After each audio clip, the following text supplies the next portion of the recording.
পরীক্ষার রুটিন দিয়ে দিয়েছে, মাত্র 21 দিন বাকি। কি করে পরীক্ষার সিলেবাসগুলো শেষ করব? ভগবান বাঁচাও।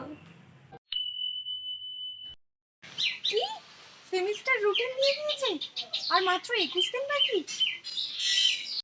ও ঠিক আছে, 21 দিন তো, তাহলে সমস্ত সিলেবাস ক্লিয়ার হয়ে যাবে। পরীক্ষার তো রুটিন দিয়ে দিল, কোন সময় কোন বইটা পড়বো আমি একটা টাইম রুটিন করে নিই, তাহলে পড়তেও সুবিধা হবে। 4টের সময় ইতিহাস, 5টা থেকে 6টা ভূগোল, 7টা থেকে 8টা জীবন বিজ্ঞান। হ্যালো পূজা, দেখেছিস সেমিস্টারের রুটিন দিয়েছে তো? মানে কি, কাল থেকে আর কলেজে যেতে হবে না, এবার কোথায় কোন দিন ঘুরতে যাবে সেটা বল। এখন থেকেই পড়তে হবে, না হলে এত সিলেবাস আমি কখনো সময় ঠিক করে শেষ করতে পারবো না। ভালো করে পড়ি বাবা। হ্যালো পূজা, এই আমাদের কটা সাবজেক্ট রে? 5টা? আমি তো জানতাম 4টে। কি হবে? হ্যালো, হ্যাঁ এই তো সবে পড়ে উঠলাম। হ্যাঁ আমার কবেই তো সিলেবাস সব শেষ হয়ে গেছিল, এখন শুধু রিভাইজ করছিলাম। পরীক্ষার আগে যাতে সমস্ত বই রিভাইজ করে রাখতে পারি, আর পরীক্ষার সময় যাতে সমস্ত কিছু লিখে আসতে পারি। হ্যাঁ বল। পাগল নাকি, এত সিলেবাস কে পড়বে? আমি তো জাস্ট ইম্পর্টেন্ট গুলো পড়বো আর পরীক্ষা দিতে যাবো।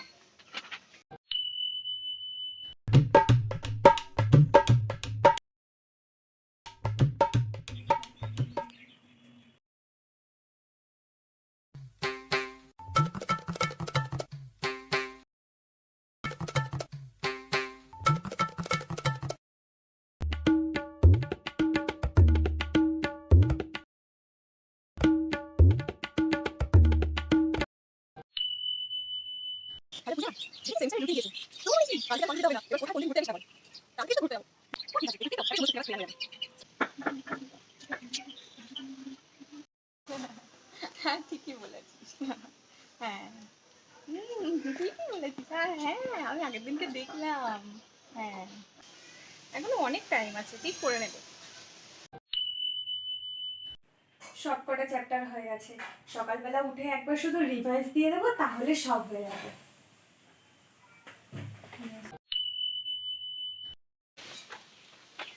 হে ভগবান, আমি কেন পড়লাম না? এত সিলেবাস আমি কি করে শেষ করব? আমি কেন পড়লাম না এতদিন? আজকে রাতের ব্যাপার, রেজিস্ট্রেশন, অ্যাডমিট কার্ড আর পেন গুলো গুছিয়ে রাখি, কাল সকাল হলেই তো স্কুলে যেতে হবে। ভগবান, অ্যাডমিটটা কোথায় রাখলাম? আমি অ্যাডমিটটা কেন খুঁজে রাখি? কোথায় রাখলাম অ্যাডমিটটা? দূর বাবা, অ্যাডমিটটা খুঁজেই পাচ্ছি না, কোথায় কি রাখলাম।